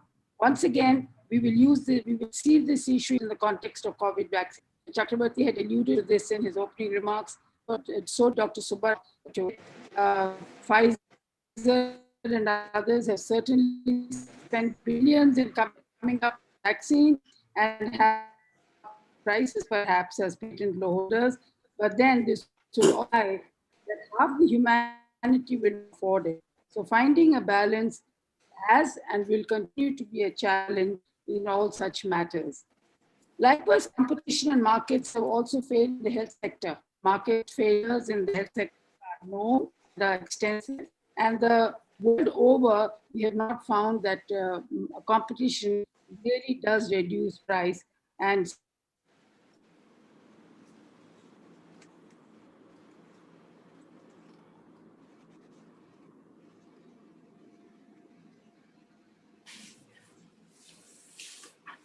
I think we've lost Sujata. She's had some connectivity issues. hear me? Can you hear me? We lost you for a minute. Yeah. I'll just finish it because I have a very poor connectivity and I'm really struggling with it. So before it goes off, congratulate Dr. Chakravarti. His book is so contemporary and so important today because it is indeed forcing us to think of some of these foundational principles that are governing our economic systems and understand the strengths and weaknesses as they play out in the sector. Highly useful in, say, engineering and technology, but perhaps problematic in health and education that are often seen as public goods necessitating a balanced approach. The book is very informative. I really learned a lot when I read the introduction. I look forward to reading the whole book. In the meanwhile, I would like to once again congratulate Dr. Chakravarti on this singular achievement. I have no doubt that the book will make a great impact in enhancing our understanding of these critical and complex issues that govern markets today. Thank you for inviting me for this launch and giving me an opportunity to share some of my thoughts. I really wanted to focus on thanking and celebrating Dr. Chakravarti's achievements, not really give you a lecture or anyone on the implications of IPR that I saw when I was dealing with drugs as in the health department. But that's another interesting story. And I do hope Dr. Chakravarti has covered those aspects in his book. I really look forward to reading his book. It's voluminous, but I hope I can plow through it and learn a great deal. Thank you so much. And all the very best, Dr. Chakravarti, for good health, another book from you, and hope that this will be a bestseller as it deserves to be. Thank you so much. Thank you, Sujata. Thank you so much for raising so many pertinent issues. Thank you. Friends, Ms. Pallavi Shroff is the managing partner of Shardul Amarchand Mangaldas with over 38 years of experience in IPR and competition law. She's the national practice head of the dispute resolution practice and also competition law practice at the firm. Member of government's competition law review committee that ensures that the legislation remains in tune with the changing business environment. She also regularly advises international and national clients on the Competition Act 2002. It is my pleasure now to invite Ms. Pallavi Shroff for her brief comments. Thank you, Chandana. Hey, everyone. Dr. Chakravarti, Mr. Ashok Kumar Gupta, Chairman of the Competition Commission of India, esteemed people who are speaking at this beautiful function, friends, and everyone who's attending this function as well. It is indeed an honor and a privilege for me to be here and to be speaking at this book. Chakravarti, since the days that he was a member of the MRTP Commission, when I often appeared before him as a young lawyer then. I got to know him better when we were both members of the SVS Raghavan Committee, and we worked very, very, for a long period, we worked regularly. And then, of course, for 6 months, we were there in Mr. T.K. Vishwanathan's office every afternoon to prepare the model competition law. And those days and afternoons, I think, are still fresh in my memory, where we debated, we discussed every single word. During this 6 months that I worked so hard with him, I think the one thing I realized is how hardworking he was, how meticulous he was, and how he went into the depth of every single thing that he came across. And that is exactly what is reflected in the book and the first chapter that I have read. And I have to compliment Dr. Chakravarti for putting this book together.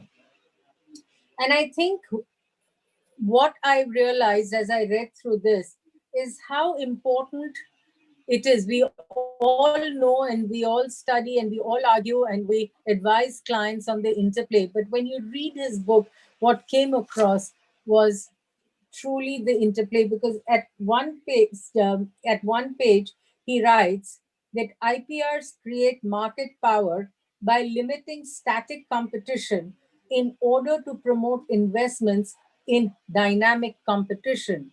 How loaded is this one sentence? It has so much meaning and so much depth, and is so appropriate in today's day and time, because not only do the IPRs and competition law both have a common goal of innovation and dynamic competition, and yet there is the apparent tension between the two. Well, one creates monopoly, one sort of abhors monopoly. But I think with the approach that most jurisdictions globally are now adopting, big is not bad. Big may be beautiful, but it's only the abuse of the dominant power that is actually a problem. I think the way the two can be reconciled, there is a very delicate balance, and how the two can be reconciled is a challenging task. And because we've had, as part of the Raghavan committee, the benefit of just Dr. Chakravarti's intellect and his experience and sagacity, I think our own competition law in section 3.5 finds that delicate balance of how we encourage IPRs, we promote IPRs, because that will bring innovation, that will bring new technology, and that will enhance the growth of the economy. And that's what the government is constantly striving for. And at the same time, where will it trample over into the field of competition law? The number of tools that are available today for sort of balancing this are many. On the one hand, within the regime of the IPR laws, you have the compulsory licensing and the infringement and several other tools. But within the realm of competition law, you can have cartels, you can have abuse of dominance. IPR regime can also be used to deal with a merger situations, which the Competition Commission has dealt with it in at least 2 cases that we know of. It was the Sun Pharma case, or it was the L&T Schneider case. So I think how important that role is, that it's pervasive across all aspects of competition. If it's a cartel, you would want to see how you can control that cartel by seeing how, compulsory licensing, one of the issues there that one could resort to. But I think given the fact that IPR is now being used very differently, and with the new age technology that is coming up, which Dr. Chakravarti recognizes so aptly in his book, I think the challenge is going to be even greater as to which tool should be used, whether it is appropriate in a particular case for the Competition Commission, or is it appropriate for the compulsory licensing or the other regulatory authorities to step in. And quite often, I think the overlap of jurisdiction is a matter that has been argued quite extensively by all of us who are going to be speaking here. And I think the CCI has frankly taken the correct approach to say, while there is, overlap of the jurisdiction, so to say, both can be maintained, because the aim and objective of the two acts is different. And I think this has been brought out very, very beautifully by Dr. Chakravarti in this book. I think there are several other areas that deal very extensively, dealing with a number of cases that have happened over the years. He has traced the history of the importance of IPR regime versus the competition regime quite extensively. And I think what was even more interesting for me and very refreshing was to see that when we were part again, and I was privileged to be on the Competition Law Review Committee with Dr. Chakravarti very recently. And as part of the deliberations of that committee, when we were talking about the defense, and as Mr. Ashok Kumar Gupta had mentioned, Section 4, which was the abuse of dominance, did not have the defense of IPR. I think the way he formulated the recommendation was absolutely superb. The fine balance that exists and that needs to be drawn is important. I think competition authorities will also need to know where not to step in and where to encourage. And we are seeing a glimpse of that even in our own competition commission when we look at the short glass case, for example. So the fact that there is a delicate balance to be maintained at all points of time is something that I can proudly say that our commission is acutely aware of. It needs a lot more experience, which it keeps getting, but it doesn't hesitate to deal with these highly complex issues. And I can say that Dr. Chakravarti's book, which deals with these very complex issues, is going to be a great guide for all of us in this practice of the law. And we all look forward to literally studying the book as students all over again in this regime. With that, I'd like to compliment once again Dr. Chakravarti for this book, for this hard work and effort over a long period of time to bring this book to all of us. Thank you. Thank you so much, Pallaviji. And now, Mr. Ramji Srinivasan. He's a senior advocate and leading litigation counsel with unparalleled experience in commercial and regulatory laws in India. Over the last more than 30 years, his practice has essentially involved company law besides telecom, energy, aviation, insolvency, and competition laws. He's the president of the Competition Law Bar Association and was recently awarded the Competition Lawyer of the Year. I have great pleasure in inviting him to say a few words at this occasion. Shri Ramji Srinivasan. Thank you very much. It is indeed a great privilege to be invited to this book launch by Dr. Chakravarti. Thank you, CIPS, also for inviting me and to be amongst this galaxy of distinguished panelists. There are many more outside of the panels that you have been able to accommodate today. I'm sure there are a whole bunch of well-wishers and people who've known Dr. Chakravarti over a period of time. Like Pallavi, I have had the occasion and the privilege of appearing before Dr. Chakravarti since the days of the MRTPC. And I know what he brings to the table, a great detailed analytical mind, a knowledge over the years that has now mellowed and sharpened, yet mellowed in the context of his experiences with passage of time and the development of law from MRTPC days to competition law. As we know, several people ahead of me have already spoken, so I will keep this very brief. Dr. Chakravarti, I've had the occasion to glimpse through the pages of his scholarship. It is very, very impressive. It is certainly going to be a great boon, and the timing of that is so appropriate. It couldn't come at a better time. It is a veritable essay, I think, in pure scholarship. As the title suggests, it is about marrying two improbable suitors and to a theme wedded to economics and law. And in the real world, as we know, these are very difficult, and it takes a great deal to keep a marriage together. And likewise, in law, the exclusive rights of an IPR, which is inherently so tension-filled and tension-filled against the concept of a free economy and participative rights of others. So the exclusive rights of IPR with resultant riches of that monopoly versus the need for a competition agency to quell an abusive chase to that monopolistic treasure.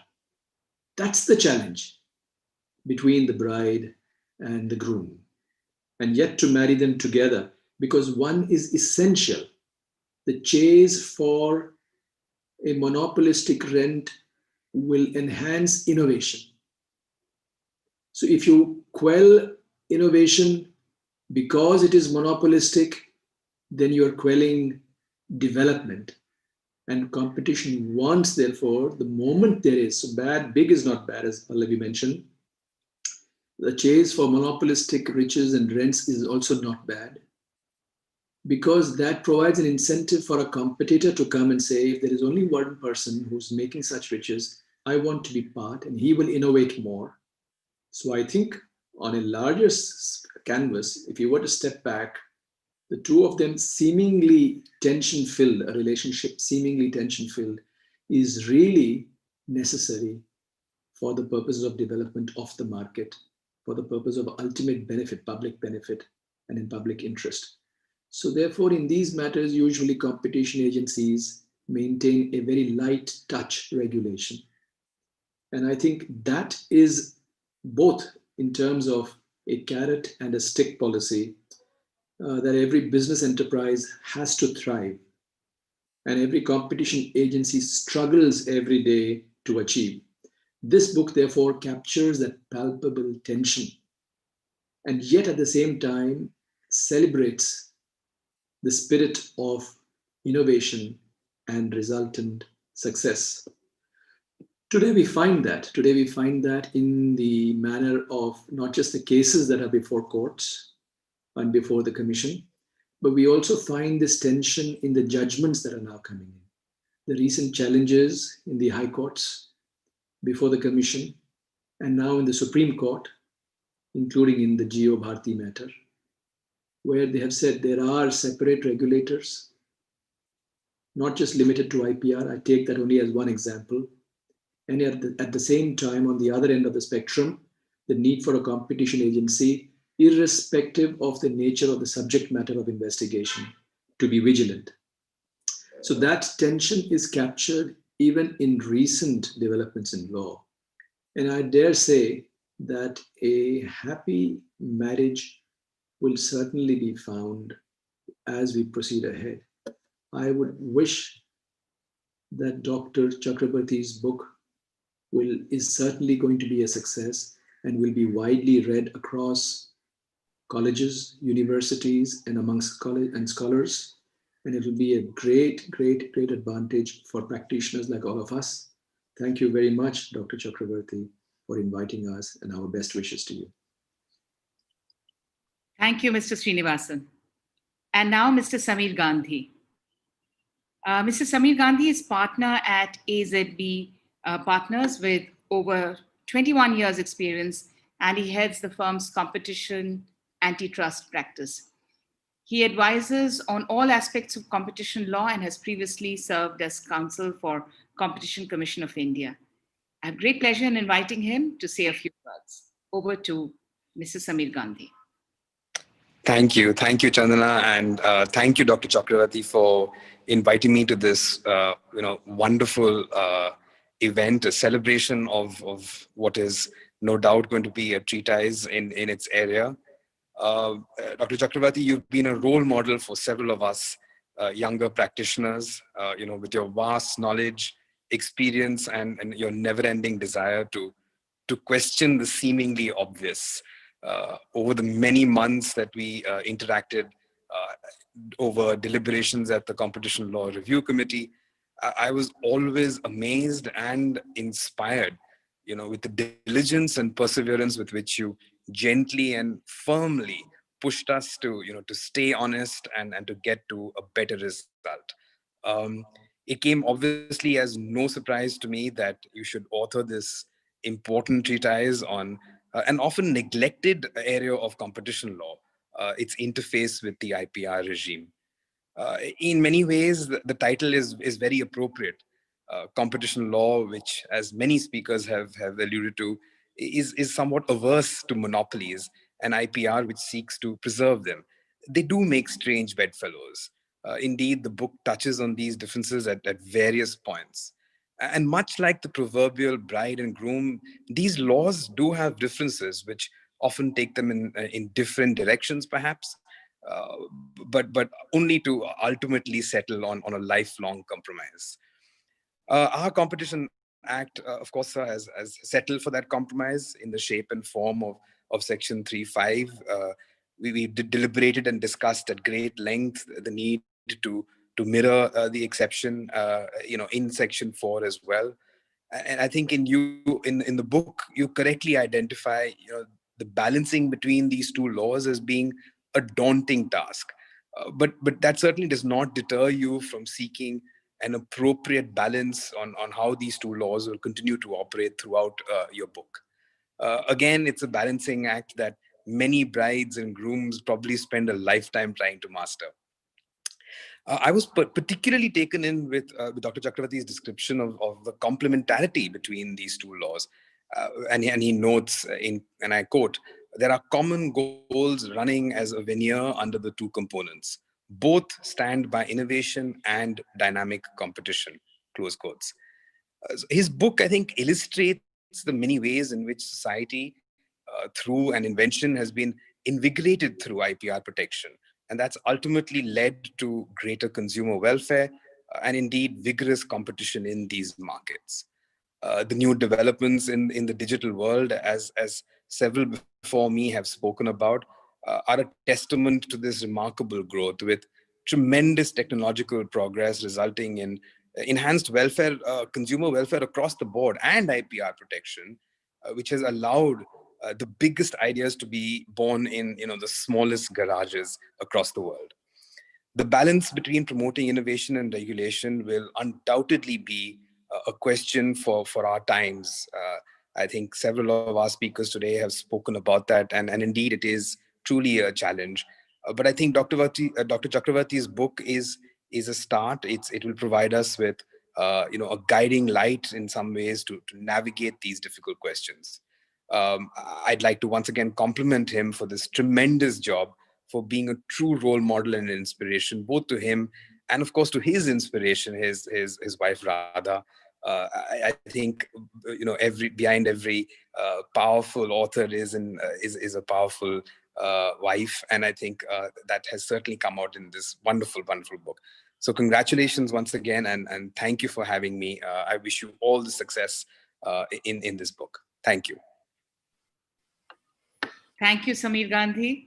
And now, ladies and gentlemen, we move on to the last speaker of the day, Mr. Manas Kumar Chaudhary. He is an antitrust litigator and IPR and competition law expert. He's partner at Khaitan & Co. He advises Indian and overseas clients on competition law and policy and related legal regulatory issues. Prior to joining the profession as a full-time lawyer, Mr. Manas Chaudhary served as a civil judge in the West Bengal State Judicial Services, Director Legal MRTP Commission, and Additional Registrar Legal Competition Commission of India. Shri Manas Kumar Chaudhary, over to you. Thank you, Chandana, and very, very hearty congratulations to Sir Dr. Chakravarty. My association goes with him since 2000. That is the year I joined MRTP Commission, and he was in full vigor working on that finalization of the Raghavan Committee and culminating into the new Modern Competition Act. And I was very fortunate to have been able to assist him during that time when he was consultant with the Ministry of Corporate Affairs. And my relation started from that time and it continues till today. And I am so glad that he has given me the opportunity to share a bit of it, because I had by default became, in a very interesting matter of intellectual property issue. In the year 1996, there was a parliament question that India produces 8 million kgs of Darjeeling tea, and how is it able to export 44 million kg of Darjeeling tea? Ministry of Commerce and Industry was grappling with that problem when we came together, a few lawyers. I was definitely not at that time practicing lawyer, but I, of course, had my specialization in IPR at that point in time. So we were fortunate to have formed a group and that is the birth of the Geographical Indication Act in India. So it was very interesting journey from 1995, because immediately after the WTO, Article 22(9) of the TRIPS say that unless you have a registration in the country of origin, you really cannot protect intellectual property elsewhere. So the birth of geographical indication and protecting Indian Darjeeling tea in the overseas market from being deceived by Kenyan and the Sri Lankan and the Chinese teas was the journey I started off by default. And it became very interesting when I joined MRTP Commission and came in very close tutelage to Dr. Chakravarti. That's the time my interest was absolutely garnered by him. Several of the international greats were visiting the CCI. One I remember very well, Dr. Dev Lewis, the chairman of the South African Competition Commission. He always advised us that you learn by doing. You can never learn competition law by reading books or by doing something which may be academic. You have to learn it by doing. So that in fact is my journey to Competition Act, and I always found the friend, philosopher, advisor, and guide in Dr. Chakravarti. We have had lots of World Bank projects together. We traveled together in South Africa, in Zimbabwe, in Malawi, in many sub-Saharan African countries, where he was the mentor of all of us, and we were trying to help these newer jurisdictions with this law. So that being said about Dr. Chakravarti, I am quite interested to have a look at this book as a practicing lawyer. And I too have got a fascination of reading very interesting topics, because the word intellectual and then comes the word property is sufficient for the competition agencies to have a jurisdiction over the subject. The moment it becomes property, maybe it is an intangible property, but a person, when he uses the property beyond the scope of the property, it immediately becomes a problem. For example, if I talk about immovable property, which is practically being registered for residential use, if I convert it into commercial use without a permission, obviously I am infringing. I cannot say I have a right, title, and interest into the property. Hence, I should be allowed to use it either residential or commercial. The same applies to IPR. If I have been granted patent for 20 years on a pharmaceutical drug, I am having an entitlement to use within the confines of that registration for 20 years. But when the registration is coming to an end, I should not be entering into unhealthy agreements with the generic companies by paying them some hefty amounts and asking them not to enter the market. So these conduct would definitely come within the domain of the competition agencies, and US and European Union are absolutely clear about this distinction. And we are very happy to have a very robust Competition Act in India and a very strong Competition Commission in India. The Competition Commission is absolutely, in its several decisions, had really made that distinction very clear, where it has to have that complementarity, overlapping effects, and other issues to be distinguished. They have done it in several orders. What I would like to really compliment Dr. Chakravarti about it is, as Samir rightly said, it is very timely, because we would like to really have this as one of our starting the newer views, since he has made a very robust research which would help us in actually navigating with these books in our day-to-day practice of this law and with the intellectual property. And as has been told that in chapter 3, Dr. Chakravarti has spoken a lot about the overlap between the digital market, the data, and the competition law. It would be the next most important thing in the practice of economics of competition and economics of IPR. As we all know that the data is now becoming, of course, it's oil, as many speakers said before me. Yes, the entire antitrust authorities are trying to think about whether to ex ante regulate the data market, the technology market. And that would be the fascinating area where we all would be looking forward to. And I think Dr. Chakravarti's book would give us lots of scope to really think beyond, think out of box. I compliment Dr. Chakravarti. I am very happy to see that he has been passionate antitrust thinker. I would not call him a lawyer. He is a think tank of antitrust, and that speaks volumes of him being part of the Raghavan committee and again in the CLRC committee. And during that committee deliberations, as Samir and Pallavi had said, that we have always been, as if still continues to be, the student of Dr. Chakravarti. Many congratulations to Dr. Chakravarti, his family, and we look forward to utilizing this book, as Ramji said, both in the university, academic institution, as well as for the practitioners. Hearty congratulations, sir. We look forward to more books if you can. Thank you very much. Thank you so much, Mr. Chaudhary. And now may I request Dr. Ramu, Editor and Manager Public Relations and Communications at Administrative Staff College of India, to propose the vote of thanks. Dr. Ramu. Honorable Chairman of ASCI, Court of Governors, Sri K. Padmanabhai Garu, respected Dr. S. Chakravarti, our most valued invited guests, ladies and gentlemen, good evening. It's my privilege to have been asked to propose a vote of thanks on this occasion. Being the neighbor of Dr. Chakravarti's room at ASCI's Bella Vista, I closely witnessed the labor pains he suffered to deliver the book titled IPR Bride and Competition Groom. He worked very hard for this book. For the last 1.5 years or so, he has been working very hard for this. And we learned a lot in the interview I had with him. I am overwhelmed by the remarks of the dignitaries on the work of Dr. Chakravarti. Apart from the author, our chairman, Sri K. Padmanabhai Garu, deserves a big round of applause for making this to happen.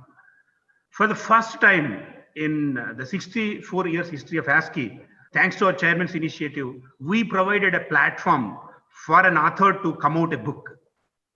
I believe this is a very good beginning, and we may come out with many more books in the days or months to come. We thank the family members of Dr. Chakravarti, Radhaji, and Sir sons, Mr. Srinath and Mr. Harinath, for their presence and their valuable inputs. I, on behalf of ASCI and on my personal behalf, extend a very hearty vote of thanks to all speakers for your valuable time to take part in this book release program. We thank Dr. T.K. Vishwanathan, Sri Ashok Kumar Gupta, Sri T.N.C. Rangarajan, Dr. Duburi Subbarao, Ms. Sujata Rao, Ms. Pallavi Shroff, Sri Ramji Srinivasan, Sri Samir Gandhi, Sri Manas Kumar Chaudhary. Thank you very much, sir, for your highly valuable inputs. I thank members of media for having joined the webinar. I must mention our deep sense of appreciation to ASCI's Director General, Professor Nirmalya Bagchi, Registrar Mr. Kalyan K. Roy, and Deputy Registrar Dr. Ompal Singh for their role in bringing out this book. Finally, I would like to take this opportunity to place on record our hearty thanks to Mr. Krishna Rao of Balram Graphics, who published this book on ASCI's behalf, and our colleague Ms. Archana for the help she rendered. I appreciate the efforts of our technical staff of ASCI and SIPS, led by Ms. Katyayani, for their role in making this program a grand success. Thank you very much. And last but not the least, our sincere thanks from ASCI.